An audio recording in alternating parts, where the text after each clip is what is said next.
Metroid Prime is one of my absolute favorite games of all time. Which is a bit strange because there are a good number of things about it I'm not very fond of. The level design, when it comes to the placement of items and shortcuts and stuff like that, isn't terrible, but is also not great. The combat is just alright. Most of the bosses aren't that fun to fight, at least in my humble opinion. But all of that doesn't really bother me too much because Metroid Prime has stuff like this.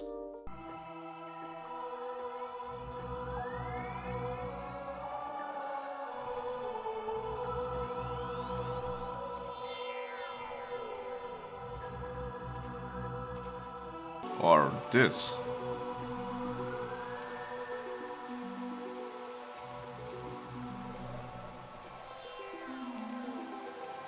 Or this. Just standing here on this alien planet while the raindrops fall on your visor is just such a vibe. I guess what I'm trying to say here is that Metroid Prime is basically the queen of vibes. And at first glance it might seem weird that after finishing the Metroid Prime trilogy, the developer, Retro Studios, would move on to work on the reboot of the Donkey Kong Country franchise. You know, 2D platformers with a gorilla wearing a tie as its protagonist.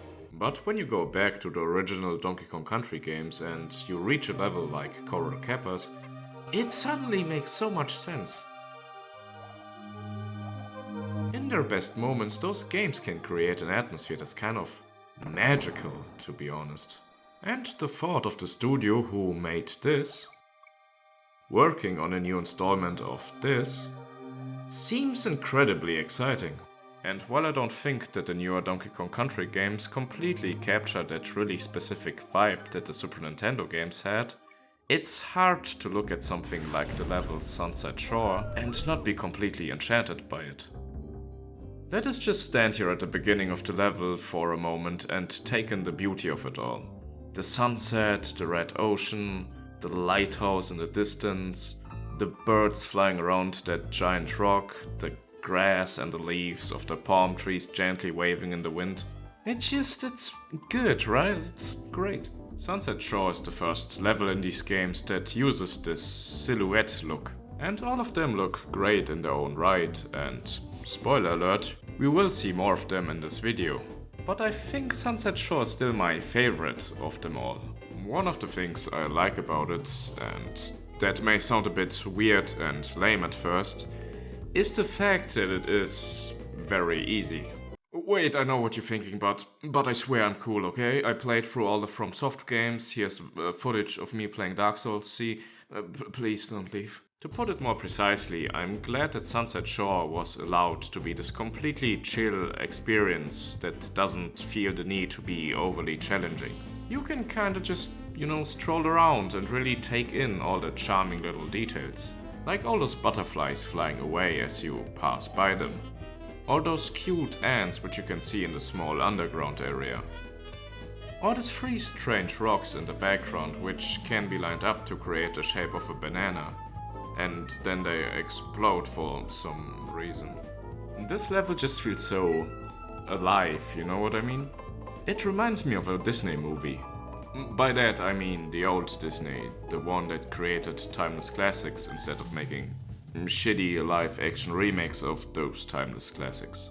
More precisely, it gives me strong Jungle Book vibes, which is a fantastic vibe.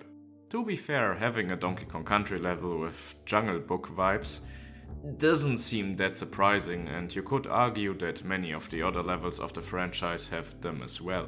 What was really surprising for me though was the fact that Donkey Kong Country Tropical Freeze gave us a level with The Lion King vibes.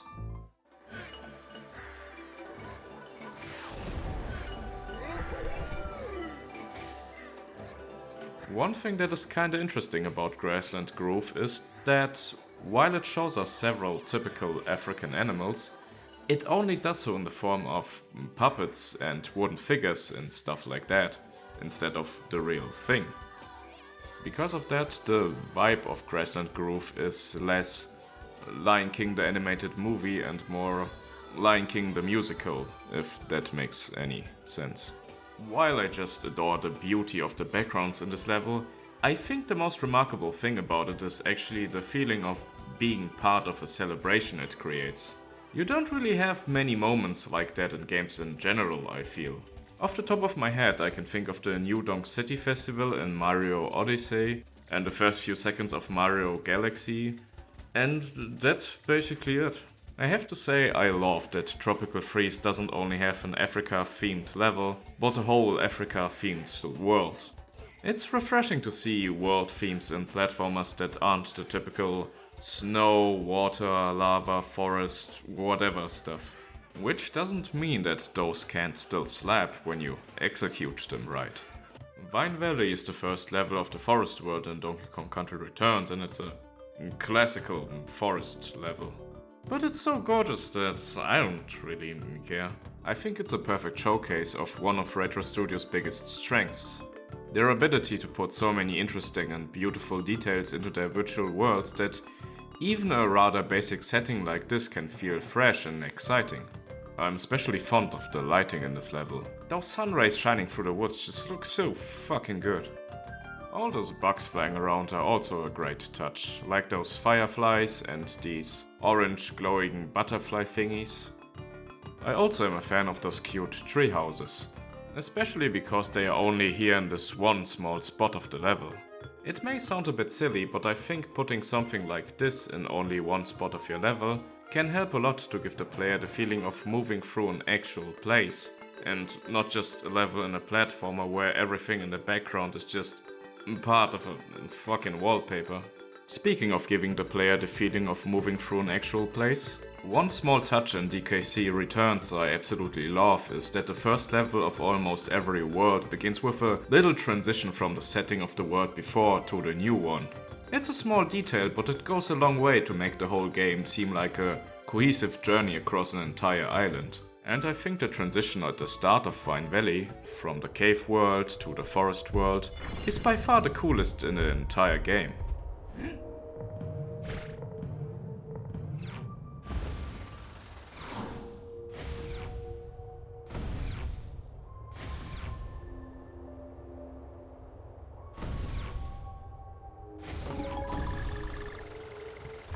It's perfect. Speaking of the cave worlds, it was always a bit disappointing for me how every level in that one is either a minecart or a rocket barrel level. Mostly because I'm personally not the biggest fan of those, but also because the levels here look incredibly cool. I mean, look at this stuff. And I would much rather explore this place at my own pace and really take in the vibes, instead of constantly having to pay so much attention to the action in the foreground so I don't, die. Unfortunately, there is a great cave level in Tropical Freeze that scratched the itch this world left me with. I could imagine that a lot of people find Crumble Cavern to be one of the more unremarkable sections of the game. Gameplay-wise, it certainly isn't that interesting, and there aren't those spectacular, flashy moments in the presentation that some of the other levels have. But there's something to the groundedness of Crumble Cavern that I really appreciate. It gives the level a certain immersive quality. The music certainly adds to that immersive feeling.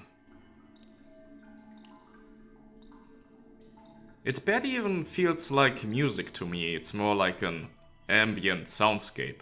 Also, if I would ever make a list of the levels with the coolest looking first screens, Crumble Cavern would most definitely be on that. I mean, look at it, it's gorgeous. I especially like those blue glowing mushrooms.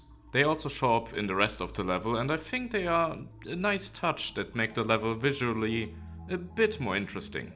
Speaking of nice touch, I'm also quite fond of this light cone coming out of the abyss here. It almost feels a bit spooky, I don't know. Another thing I'm quite fond of is the feeling of scale this level creates at times. It really makes you feel like just being a tiny dipshit making your way through this gigantic cavern. The ending is good too, with you slowly ascending out of the cave while rotating around this huge stalagmite. It's fitting that this level ends with you ascending, because the next level on my list is all about that. In Clifftop Climb you start at the bottom and then you climb up the cliff until you're on top. That's probably why they called it that. Huh. Very early on in the level, you can start seeing the arena of the boss of this world. It's this thing. So there's this constant feeling of you working your way up to your destination. There's a vibe to Clifftop Climb that I would actually call epic. Spoiler, the boss is actually kinda lame, but this is one of those the journey's more important than the destination kind of situation. While you mostly have to keep moving to avoid falling to your death, the level does give you spots where you can catch your breath and take in the view. And the view gets prettier and prettier as the level goes on. At some point you are up in the clouds, a bit further, and you can see this beautiful blue sky. Near the end of the level you can look over the cliffs and you get this beautiful view of the ocean. Speaking of the ocean, the underwater levels were the most atmospheric part of the original Donkey Kong Country for me, and the underwater sections were also among the most atmospheric parts of the Metroid Prime trilogy. So it's a bit surprising for me that I find the atmosphere of the underwater levels in Tropical Freeze actually to be not that strong. But Abyss is an exception. It uses the silhouette look established in Sunset Shore, which is already a big plus for me. Plus, it's a prime example of a level where it's just fun to look at stuff in the background. Look at that ship, look at that whale, look at those seahorses, look at those eels. I feel that the silhouette look here also leads to your imagination filling in some of the details, which is cool, I guess. The one thing that holds the vibe of Abyss back a little, in my opinion, is the music.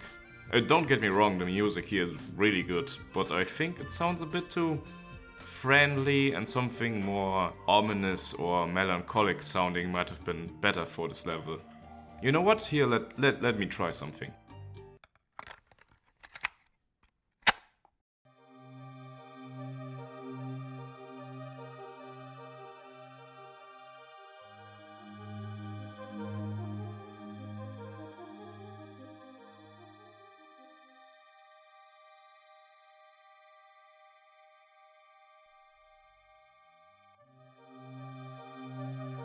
Fits in pretty nicely, doesn't it? Maybe, I don't know what I'm talking about, who knows. Considering that every Donkey Kong Country game up to that point had underwater levels, it was rather surprising that DKC Returns didn't have a single one.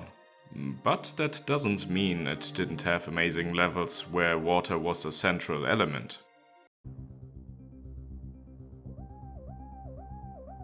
Tidal Terror was a level idea I actually always wanted to see in a platformer. To me it seems that water-themed levels are pretty much always either a sort of melancholic or relaxing underwater level, or a sunny, happy-go-lucky beach level. I can't concentrate like this, we have to get shirtless Mario out of here. Okay, better.